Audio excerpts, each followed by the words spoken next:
Oh my god, we're dropping so many frames. This is gonna be so good. Oh, if only I could pause the upload. It's got like 58 minutes left to the upload too. That's what sucks. Alright, whatever. You're just gonna have to take it, I guess. Pretty sure it'll go down. It's not that bad, right? We good? Chapter 3, Pain. Oh, I gotta tell Emmy I'm live. Emmy, I'm live.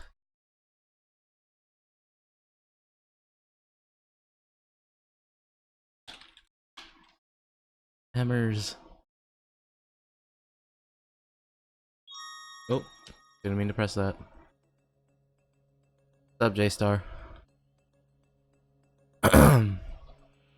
Is my thing still playing? Yeah, it is. Okay. Pause that. Oh boy, we're dropping. We're gonna be dropping frames for the next like hour. So if you see stuff skipping, that's because I am uploading the second part of Corpse Party Blood Drive onto my YouTube channel. Yeah. Through protester? Jeez. I've just been watching like parkour fail videos. Alright, hey Emmy, what's up? Let's get to the game. Aside from Satoshi and my other friends who shared the experience with me, there wasn't a soul in this world who believed that Seiko, Suzumoto, Morishige, or Mizui ever existed.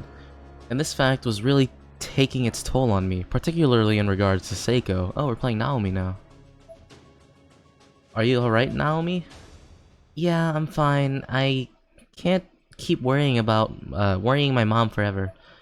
I flashed the brightest smile I could muster, though I'm still not sure he entirely bought it. I'm glad to hear it. Keep that chin up. We'll get through this. Thanks. There's no need to be worried about me anymore, okay? Hey, fuck that dude. Satoshi's got Kuon now. He's got Ms. Kuon now, dude. Okay. That night, all I could manage to do was stand perfectly still and stare at my desk. I was mumbling something, but I don't even know what. My eyes had glazed over. It was like I was in a trance, or maybe I just wanted to be. I'm not the one who's wrong. I'm not wrong. She's real. It's everyone else. It's everyone else who's... Oh my god, look at... You're drooling! Wipe it up, Naomi! Those who refuse to believe another person, no matter what, can go burn in the fires of hell. If they could look into my heart, they'd see that it's the truth. My friend exists. My friend named Seiko. Ah! I didn't even realize I'd actually started writing. I was at my desk now, writing words into a notebook. Seiko? Seiko? I kept softly repeating her name to myself over and over again. The words started to sound foreign in my head, but I couldn't stop saying it. Almost like I'd forget her if I did. There was no other sound in the room, just the scratching of pencil on paper and the hushed sound of my voice, just the word Seiko in all of its forms. Seiko? Seiko! My voice was getting firmer each time I said it, more demanding, and my writing was growing more feverish, more intense. Seiko! Finally, the pencil broke in half under the strain. I gripped it so hard that it stabbed into my palm. Blood began to drip onto the paper. My head was hanging limply, but the rest of my body was stiffened. If anyone had seen me, I bet I would have been quite a sight. I could feel blood rushing to my head, my whole body quivered. Seiko. I raised my head from this vigil, and realized tears were streaming down my face. What did she look like? My voice was strained, choking back a sentence I'd hope I'd never say. There were countless pictures of Seiko drawn in my notebook, but in every one of them, her face was blank. No! I hurled the notebook from my desk. Don't go! Don't leave me! Stay inside me! Well... Stay inside me? I don't want you to fade away! I don't want you to fade away! I slammed my hands on the desk with all my might and screamed as loud as my present constitution would allow. I opened up the photo album on my phone. There was this nagging sensation in the back of my head that I'd overlooked something. I was absolutely bawling at this point. My face was a mess, but I had indeed overlooked something. On the bottom right of the screen, there was an icon for image modification. After a few menu selections, I found myself adjusting the picture's brightness. Beep beep. I kept hitting the button to turn it up higher and higher. And slowly, in the very center of the black void that had replaced Seiko's face, I could see something beginning to form. Huh? I felt like I was on the verge of an incredible discovery filled with a new hope I hadn't felt since before the incident at the Shinozaki estate. I think I see it too. There's writing. Right, you guys see that? I don't think you guys can see it on this thing. There's kanji or hiragana written on her face. There was still room to increase the brightness. There were still countless increments to go before I'd reached the phone's upper limit. I just kept pressing the button over and over, until finally, in the very center of the would-be face, I could make out an extremely faint pattern that looked like freehand lettering spelling the name Sachi in hiragana. Nice. Yeah, you guys should be able to see it now.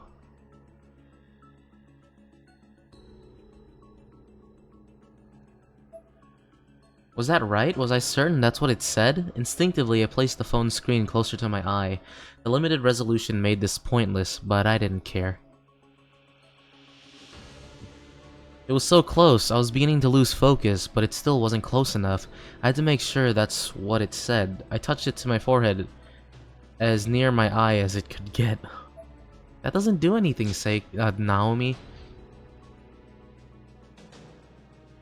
At which point the letters latched onto my cornea. They literally attached themselves to my eye.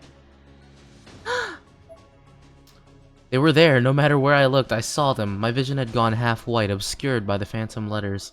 It took only a moment before the pain set in, and it was not an insignificant amount. I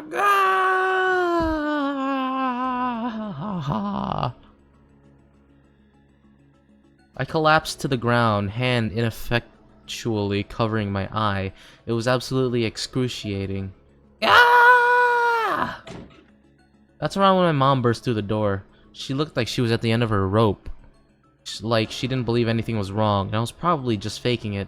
She was definitely more annoyed than concerned. With nothing more than a grunt, she grabbed me from behind, pinning my arms so I couldn't hurt myself. I fell backward, onto my rear, unable to resist her restraint. Yeah, dude, holy shit. Like, the delay right now is so bad. Let's see. You guys are getting what... You guys are getting...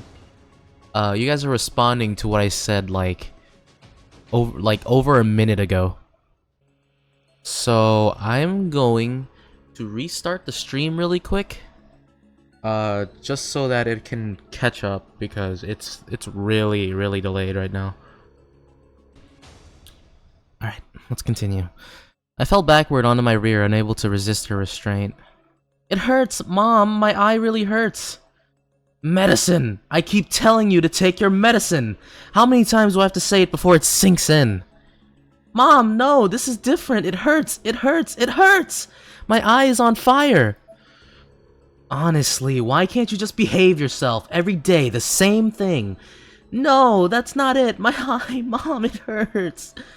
Huh? What about your eye? Let me see it. Ah! For a second I got like confused because I was so used to seeing Ayumi's mom being like normal, and for some reason I thought this was Ayumi. I don't know. My brain is delayed. My left eye was glazed over with tears and had gone as bloodshot as an eye can get.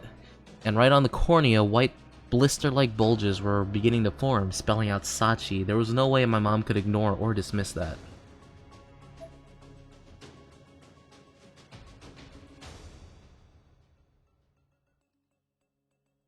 No, dude, Mom of the Year goes to Luzamine from Pokemon Sun and Moon. She quickly stepped back in shock. Finally, acknowledgement. Her breathing had quickened, but she didn't say a thing. She just left the room. Mom! It was too late. She was gone, halfway across the house by the time I called out. Mom! Mom! Mom! Okasan! I was sprawled out in the corner of my room like a giant stuffed bear. At some point, I think I lost consciousness, but I'm still not really sure. How long have I been sitting here? How come your eye is normal now? I was starting to feel a little less tense, a little more relaxed. I looked up. At the prospect of actually discerning details in my room, my left eye reacted with a sharp, intense shot of pain. My vision was still half white. My eye... God, it wasn't a dream, was it? It was real. I could feel the pain with every pulse, in every part of my body. It was almost unbearable. And yet... Mom... What happened to Mom? She'd run out of the room in shock, and obviously had been gone for quite some time. As sick as she was of me, I couldn't imagine she'd leave me to suffer without doing anything. I opened my bedroom door and slowly crept downstairs. I could hear a sound coming from the kitchen. A very specific, very peculiar sound repeating in regular intervals. I did my best to sneak over to the doorway and peek in undetected. Yo, Mom's crazy! She about to kill me! And what I saw was my mom sharpening a kitchen knife with intense focus. I had no idea what she planned to do with it, but an irrational fear washed over me. I slowly and silently sneaked my way over to the front entrance, and I made sure not a peep could be heard from me until I was outside running away from the house. You gonna kill me.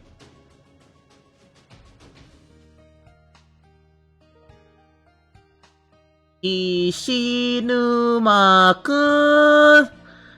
It was a new morning. Bright and early, Satoshi called out to me, like I was 12 or something. I'd been in this old, cheap, run-down two-story apartment building for a long time now. It may have not been much to look at, but I felt it had a certain charm. Satoshi was cradling his school bag in his arms as he waited for me in front of my room on the ground floor. On mornings, when he wasn't waylaid by Yuka, he would always drop by and invite me to walk to school with him. Originally, he was doing it for my own good, as I'd been known to ditch school a lot, and he figured a friendly offer like this might get my attendance up a little. Admittedly, it worked. Yo. Yo. Enemy turret destroyed. I finally made my entrance, or my exit, I suppose. And I'm pretty sure Satoshi must have been really confused, as I had on my shoulders one hell of a backpack boasting on full survival kit provisions. The works. Yep, Satoshi was confused, alright. Well, what's all that? You look like you're ready to go hike up a mountain or something. I slowly, carefully lowered the giant bag to the ground. No, it's more like... Actually, before that, will you stop calling out to me like you're my mom or something?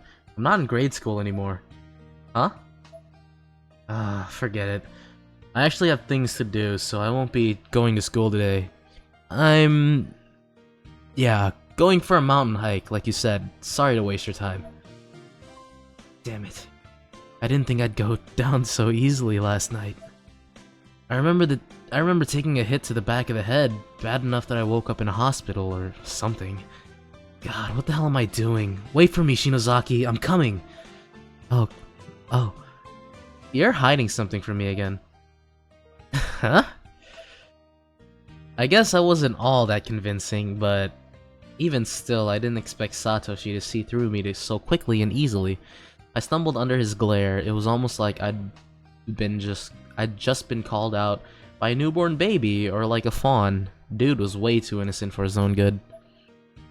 Can't fault with him on his instincts. One of his biggest selling points, I guess.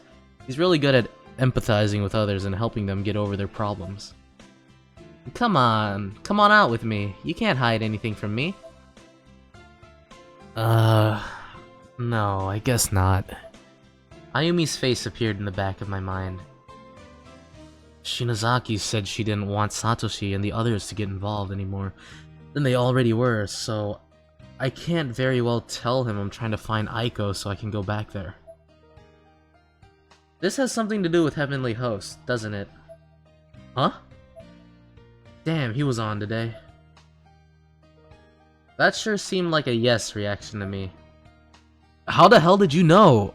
God damn it, I'm terrible at this. I covered my mouth, but it was too late. I'd already confirmed it. Well, you've got a bunch of talismans in your bag, for one thing. I did have a lot of talismans with me. I'd bought them at the Dude, if you can just go down to the convenience store and buy talismans, you know how easy we could get rid of Heavenly Host? If it was that easy. And the game actually thinks it works. It makes me mad. And didn't exactly pack them smartly enough to hide them. I certainly wasn't going to win any awards for stealth. Didn't that place fall apart though? Please don't tell me it's still standing. No, we saw it collapsing around us when we escaped. You saw it too. It's rubble. Satoshi stared deeply into my eyes as if evaluating my answer for any possible deception. This time it seemed like I succeeded in fooling him. Yeah, you're right. Besides, Sachiko doesn't exist there anymore, so I can't imagine talismans would have any effect. And there's no way to get back there anyways. Exactly. I was just going to go research it a little. I wasn't going to do anything dangerous. Okay, that's fine then. But if that changes, make sure you don't do it on your own. I've been telling Naomi the same thing. The worst thing in the world is not knowing what happened to someone.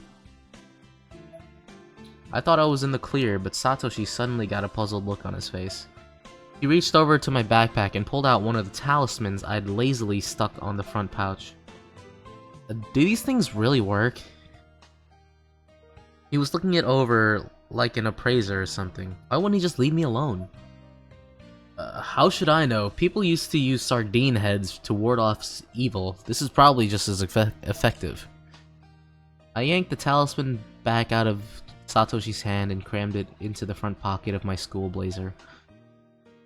Man, I haven't heard somebody talk about that in forever. You're like an old man sometimes, Yoshiki. Shut up, damn it. Either way, first things first, you're going to school today. With this, Satoshi grabbed my sleeve. Huh? Why? Because your attendance is low enough already, and Ms. Kuon said she'd help me. Ms. Kuon said she'd help you make it up before class today, probably with a quiz or something. Hey, you know Ms. Ms. Kuon, she gets them young bucks. I don't give a crap about that. They can hold me back a year if they have to. This is not the time for school. I take it this has something to do with Shinozaki then. What? Was this guy psychic? He hadn't been wrong all morning. Whatever happened, it'll wait. You can tell me all about it at school. Come on, let's go. You can leave the backpack right here. It seems Satoshi wasn't going to take no for an answer. Yo, seriously, Satoshi, stop. I get it, okay? Just, come on, get your hands off of me. Ugh. You want me to be honest with you? Fuck, stop doing that. I'll be honest with you. Sure you will. Come on. I was getting so into the voice acting, I'm like shaking my hands, so that's why it's like flipping. Satoshi, Kishinuma, good morning. Good morning. Hey. You're a lucky one, Kishinuma, getting off with just a 15-minute quiz. I hope you're ready for it. Whatever. Yoshiki has been made aware of the seriousness of his situation. I seriously don't have time for this, you know. But here I am! Let's just get it over with so I can get the hell out of here. It was great of you to come. Now, let's be off to the classroom, shall we? I'm fine right here, just bring me the quiz. Don't be stupid, Yoshiki. Look, there's no time to argue. There's someplace I absolutely have to be. I stuck my hand in my pocket and took out a mechanical pencil. If they were going to force me to do this, I'd need to shave off every second I could. As I removed the pencil, the talisman I'd shoved in there earlier fell to the ground. Huh? I need to hurry and find that spirit item, fanatic, or else Shinozaki could be. Spirit item? Fanatic? Are you talking about Aiko Niwa? Yeah, that's her. Did something happen to Shinozaki? Wait, are you trying to tell me she somehow went back to Heavenly Host? Yes! Why didn't you say so sooner? Because you weren't listening to me. All you did was yank, yank, yank on my damn shirt. What's this about I and Heavenly Host? Oh, it's nothing. Wait. I? Huh? Come to think of it, your last name is Niwa. That's right. The person you just mentioned, Aiko Niwa, is my sister. I call her Ai. Ms. Kuon, I'd like to meet with Aiko. Do you know where I can find her? At this hour, I'd imagine she's in school, though she was acting rather strangely last night. Do you live with her, Ms. Kuon? I do. So, this would have been after Shinozaki and I met with her. How was she acting exactly? Like, what was strange about it? Well, I may have said something about you. Huh? This is rather awkward. Okay. And then what? Oh my god, dude. Dude, Satoshi's getting them cougars! Well, let's see. She was holding 2 small blue stones in her hand, almost cradling them, in fact. Bingo! That's it! She had another pair. But this is our chance. Ms. Kuon, do you know for sure that Aiko went to school today? She looked rather perturbed as she left the house last night, and she wasn't home when I got up this morning. I made some breakfast and waited for her, but I wound up eating it all. Yoshiki! If she used those stones on her own, that's the end of it. There's no other way to go after Shinozaki. Yoshiki, wait! Thank you, Miss Kuon. I'll be sure to bring him back. Alright. Huh? Oh shit.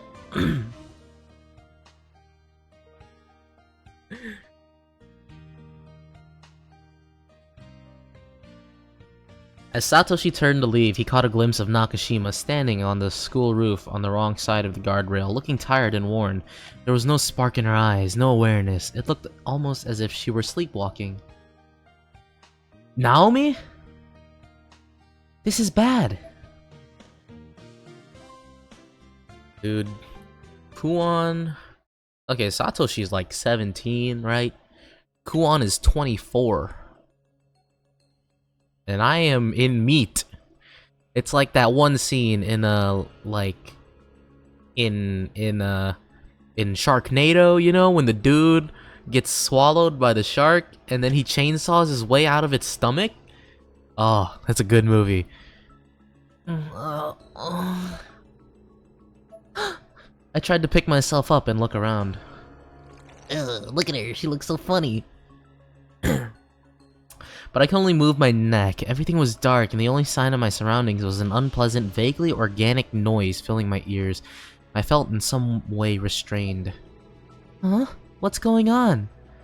As my eyes adjusted to the dim light of the room, I could see that it was blanketed by red flesh.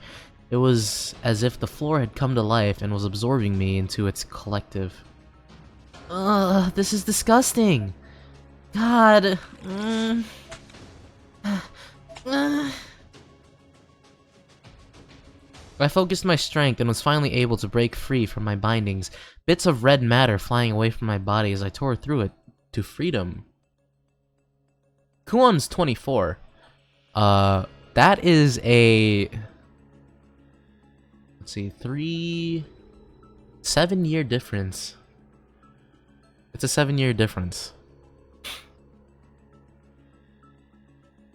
And to put into perspective, Shika and I are 2.5 years apart.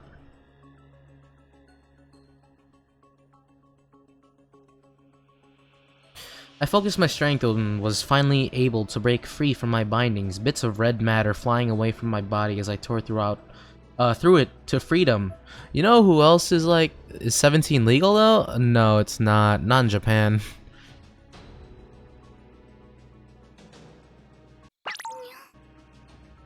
I was absolutely soaked, however, with a strange viscous fluid. Did I really say fluid?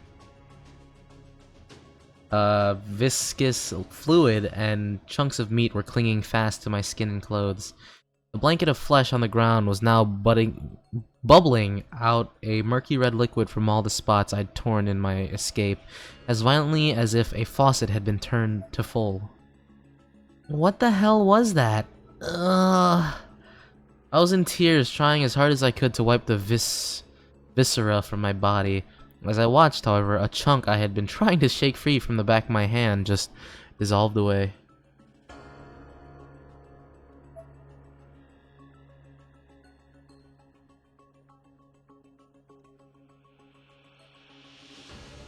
Seven-year age difference. 2 is better than 7. Yeah, a lot better. But at least it's not like Onision, you know? Dude is like 30 years old and got married to an 18-year-old girl. Wait, no, he had no, I think he was like in his late 20s and he was having relationships with this girl before she turned 18, but he ended up like buying an apartment for the both of them so that she could finish college or graduate. And then once she was 18, they got married, which is really weird. It's like a 10-year difference. I hate Onision. Dude's an asshole. Aside from the murmurs of the flesh blanket, the room was deathly silent and lit only by a faint blue glow streaming in from the nearby window. Oh my god, please don't say that about Boku no Pico. Stop. This is still Heavenly Host for sure. Ah. Egg! An entity resembling Mayu was charging at me from the depths of the darkness.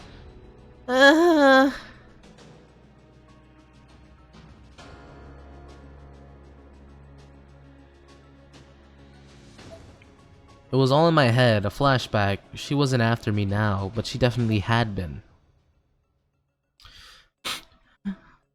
That was really Suzumoto, wasn't it? The tears were pouring out from my eyes at this point. I could do nothing to hold them back. Can I really do it? Can I bring them back? Can I even really find the Book of Shadows in this endless darkness? Maybe I shouldn't have come. I crouched on the floor to gather my thoughts and noticed that my cell phone was lying on the... Oh, how convenient. A story? Why don't you tell me the story? Unless it's like a private story. And that wasn't all. A circular design was carved into the floor, perfectly round as if traced by compass, with the fleshy goo I'd been trapped in more or less centered inside. What in the... Actually, come to think of it, wasn't I about to get attacked by some kind of monster with an axe? You mean Pyramid Head? I checked myself over for injuries. There were none, or at least none caused by an axe. How am I still alive? I guess I must have skinned my knee when I tripped. If memory serves, and if the floor plan hasn't changed too much, the infirmary should be right here. Maybe I can catch my breath. No, fucking oh shit.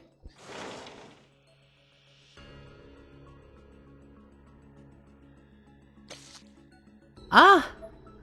The hard wooden clops of my footsteps gave way to a softer, squishier series of plops. Taken aback by this sudden change, I looked down, terrified of what I might be walking in. As I feared, whatever it was looked awfully biological. Huge swaths on the floor were coated in what looked like internal organs, moving and swaying and pulsing in a sick rhythm. This is really disturbing. What is it? I raised my foot and found a seaweed-like substance that closely resembled a network of blood vessels stuck to the bottom of my shoe. There wasn't anything like this in Heavenly Host before. It's like the whole school is being swallowed by something.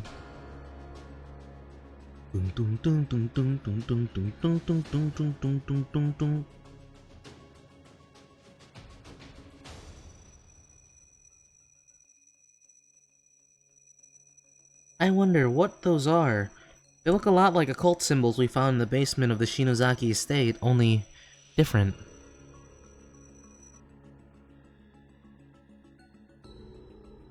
Oh, so two of your friends watched Boku no Pico? Oh god. A little more demonic, I guess? Whatever they are, I'm getting the shivers just looking at them.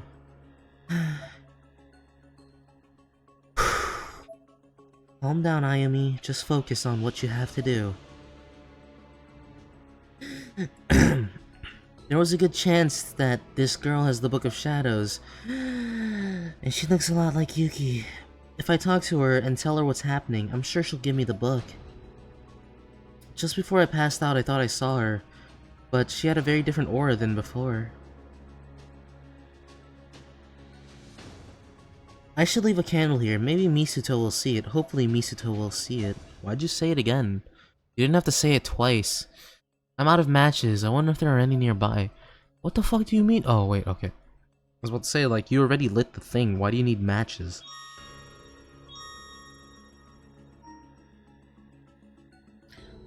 In the incinerator. There's something lying on the ground next to the heater. Matches obtained. Cool.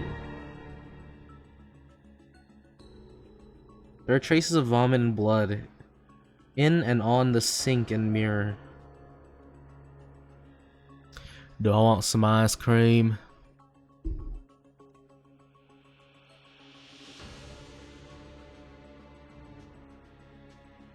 Jesus Christ.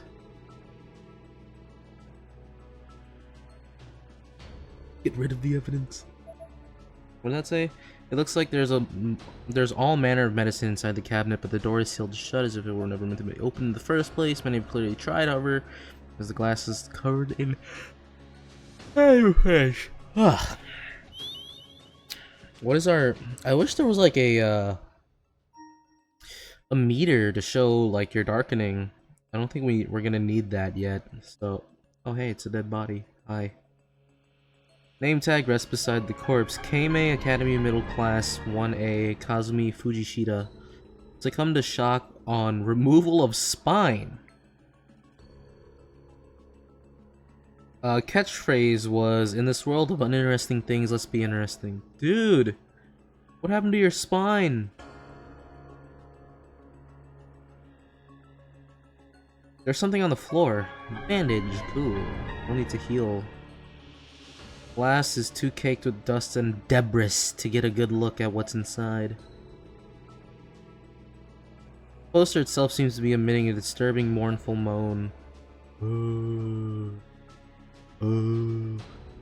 There's a drawing here depicting various internal organs.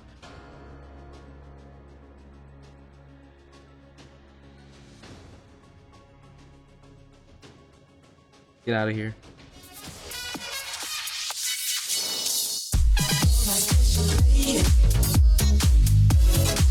Just special lady. My special lady.